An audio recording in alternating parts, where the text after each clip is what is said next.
Chapter 20. The Last Message. Friday.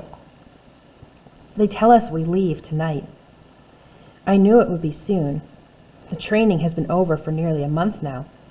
But still, it feels sudden. It feels like a shock. Why did I agree to this? I am an old woman, too tired to take up a new life. I wish now that I'd said no when they asked me. I have put everything I can into my one suitcase. Clothes, shoes, a good wind-up clock, some soap, an extra pair of glasses. Bring no books, they said, and no photographs. We have been told to say nothing ever again about the world we come from. But I am going to take this notebook anyhow. I am determined to write down what happens. Someday, someone may need to know. Saturday. I went to the train station yesterday evening, as they told me to, and got on the train they told me to take. It took us through Spring Valley, and I gazed out the windows at the fields and houses of the place I was saying goodbye to. My home, and my family's home for generations. I rode for 2 hours until the train reached a station in the hills. When I arrived, they met me, 3 men in suits, and drove me to a large building where they led me down a corridor and into a big room full of other people, all with suitcases, most with gray or white hair. Here we have been waiting now for more than an hour. They have spent years and years making this plan. It's supposed to ensure that, no matter what happens, people won't disappear from the earth. Some say that will never happen anyhow. I'm not so sure. Disaster seems very close. Everything will be all right, they tell us, but only a few people believe them. Why, if it's going to be all right, do we see it getting worse every day? And of course, this plan is proof that they think the world is doomed. All the best scientists and engineers have been pulled in to work on it. Extraordinary efforts have been made. Efforts that would have done more good elsewhere. I think it's the wrong answer. But they asked me if I would go. I suppose because I've spent my life on a farm and I know about growing food. In spite of my doubts, I said yes. I'm not sure why. There are 100 of us, 50 men and 50 women. We are all at least 60 years old. There will be 100 babies too. 2 babies for each pair of parents. I don't know yet which one of these gentlemen I'll be matched with. We are all strangers to one another. They planned it that way. They said there would be fewer memories between us. They want us to forget everything about the lives we've led and the places we've lived. The babies must grow up with no knowledge of a world outside, so that they feel no sorrow for what they have lost. I hear some noises from across the room. I think it's the babies arriving. Yes, here they come, each being carried by one of those gray-suited men. So many of them, so small. Little scrunched-up faces, tiny fists waving. I must stop for now. They're going to pass them out. Later. We're traveling again, on a bus this time. It is night, I think, though it's hard to be sure, because they have boarded up the windows of the bus from the outside. They don't want us to know where we're going. I have a baby on my lap, a girl. She has a bright pink face and no hair at all. Stanley, who sits next to me, holds a boy baby with brown skin and a few tufts of black hair. Stanley and I are the keepers of these children. Our task is to raise them in this new place we're going to. By the time they are 20 or so, we'll be gone. They'll be on their own, making a new world. Stanley and I have named these children Star and Forest.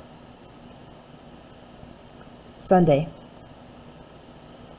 The buses have stopped, but they have not allowed us to get out yet. I can hear crickets singing and smell the grass, so we must be in the country, and it must be night. I am very tired. What kind of place can this be, safe from earthly catastrophes? All I can guess is that it must be underground. The thought fills me with dread. I'll try to sleep a little now. Later. There was no chance to sleep. They called us off the buses, and we stepped out into a landscape of rolling hills in full moonlight. That's the way we'll be going in, they told us, pointing to a dark opening in the hill we stood on. Form a line there, please. We did so.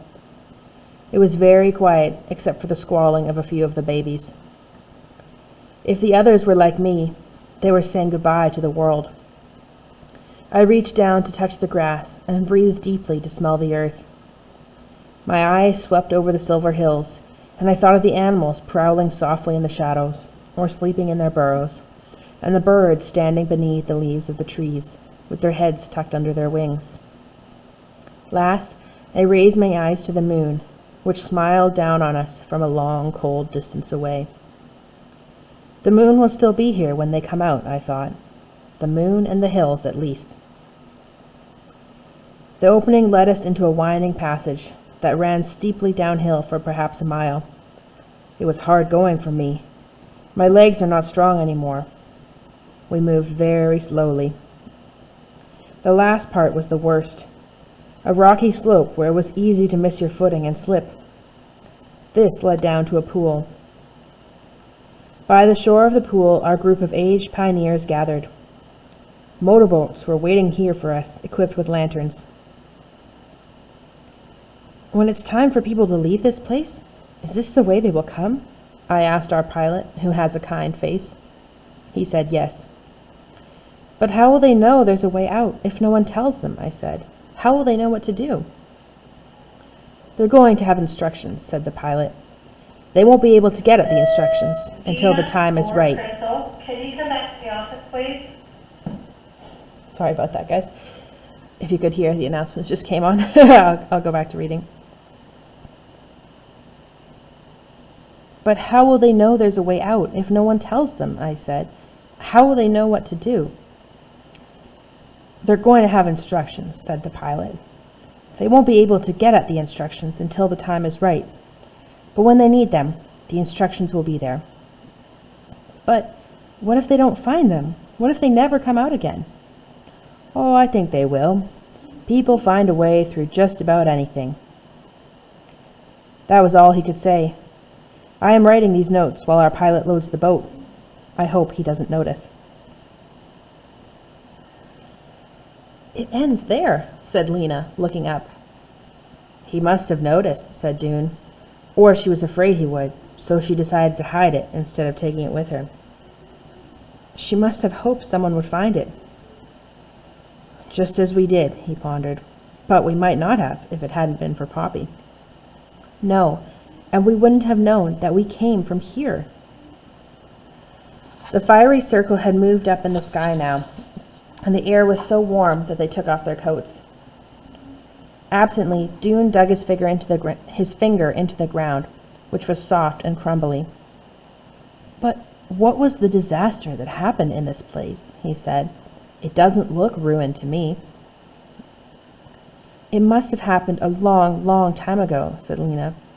I wonder if people still live here.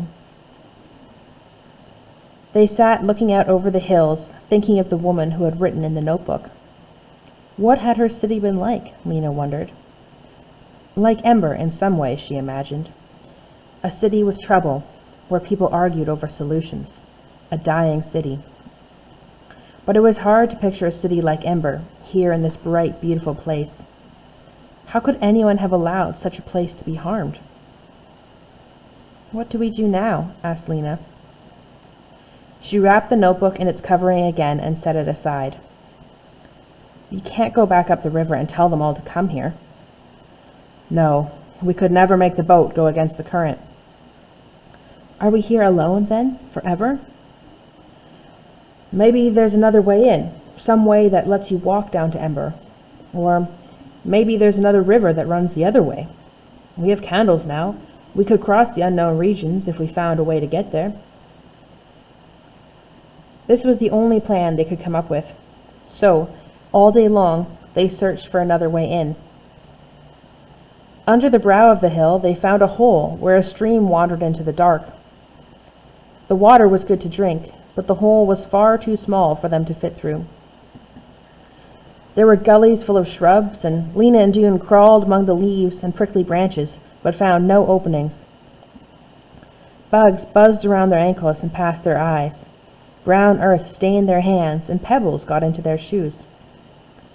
Their thick, dark, shabby clothes got all full of prickly things, and since they were much too hot anyhow, they took most of them off.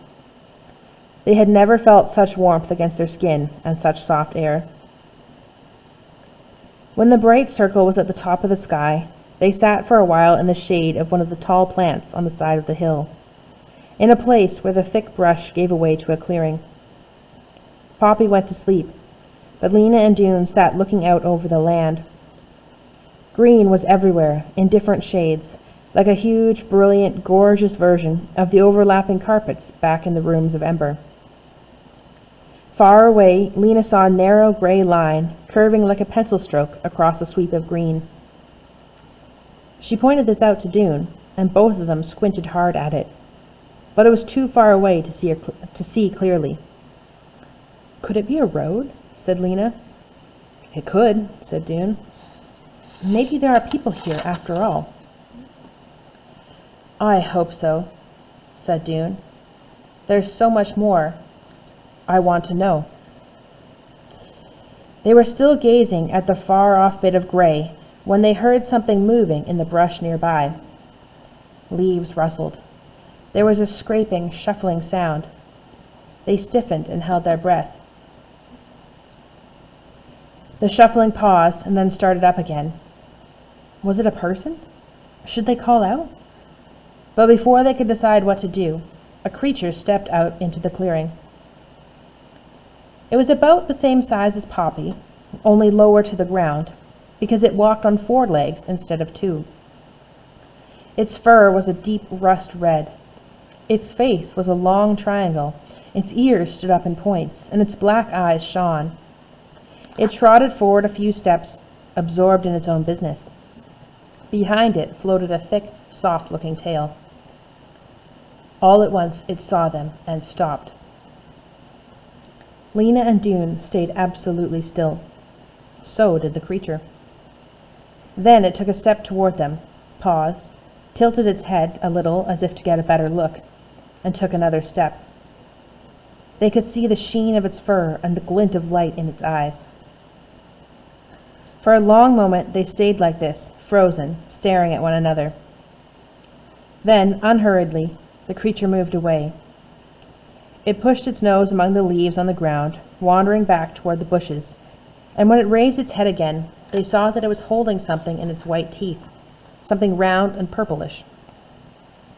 With a last glance at them, it leapt toward the bushes, its tail sailing, and disappeared. Lena let out her breath and turned to look at Dune, whose mouth was open in astonishment. His voice shaky, he said, "That was the most wonderful thing I have ever seen, ever, in my whole life."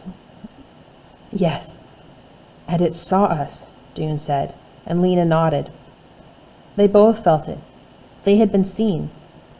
The creature was utterly strange, not like anything they had ever known, and yet when it looked at them, some kind of recognition passed between them. "I know now," said Dune. "This is the world we belong in." A few minutes later, Poppy woke up and made fretful noises, and Lena gave her the last of the peas in Dune's pack. "What was that, do you think, in the creature's mouth?" she asked. "Would it be something we could eat? A fruit of some kind? It looked like the pictures of peaches on cans, except for the color." They got up and poked around, and soon they came across a plant whose branches were laden with the purple fruits, about the size of small beets, only softer. Dune picked one and cut it open with his knife. There was a stone inside. Red juice ran over his hands. Cautiously, he touched his tongue to it. "Sweet," he said. "If the creature can eat it, maybe we can too," said Lena. "Shall we?" They did. Nothing had ever tasted better. Lena cut the stones out and gave chunks of the fruit to Poppy. Juice ran down their chins. When they had eaten 5 or 6 apiece, they licked their sticky fingers clean and started to explore again. They went higher up the slope they were on, wading through flowers as high as their waists, and near the top they came upon a kind of dent in the ground, as if a bit of the earth had caved in. They walked down into it, and at the end of the dent they found a crack about as tall as a person, but not nearly as wide as a door. Lena edged through it sideways and discovered a narrow tunnel. "Send Poppy through," she called back to Dune, "and come yourself." But it was dark inside, and Dune had to go back to where he'd left his pack to get a candle. By candlelight, they crept along until they came to a place where the tunnel ended abruptly. But it ended not with a wall, but with a sudden, huge nothingness that made them gasp and step back. A few feet beyond their shoes was a sheer, dizzying drop. They looked out into a cave so enormous that it seemed almost as big as the world outside. Far down at the bottom shone a cluster of lights. "It's Ember," Lena whispered. They could see the tiny bright streets crossing each other, and the squares, little chips of light, and the dark tops of buildings. Just beyond the edges was the immense darkness. "Oh, our city, Dune! Our city is at the bottom of a hole!" She gazed down through the gulf, and all of what she had believed about the world began to slowly break apart. "We were underground," she said. "Not just the pipeworks, everything." She could hardly make sense of what she was saying. Dune crouched on his hands and knees, looking over the edge. He squinted, trying to see minute specks that might be people. "What's happening there, I wonder?" "Could they hear us if we shouted?" "I don't think so. We're much too far up." "Maybe if they looked into the sky, they'd see our candle," said Lena. "But no, I guess they wouldn't. The street lamps would be too bright." "Somehow, we have to get word to them," said Dune. And that was when the idea came to Lena. "Our message," she cried.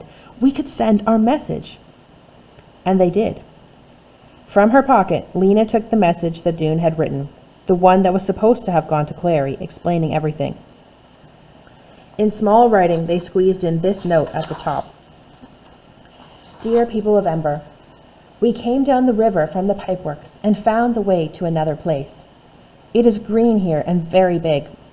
Light comes from the sky. You must follow the instructions in this message and come on the river. Bring food with you. Come as quickly as you can. Lena Mayfleet and Dune Harrow." They wrapped the message in Dune's shirt and put a rock inside it. Then they stood in a row at the edge of the chasm, Dune in the middle, holding Poppy's hand and Lena's. Lena took aim at the heart of the city, far beneath her feet. With all her strength, she cast the message into the darkness, and they watched as it plunged down and down.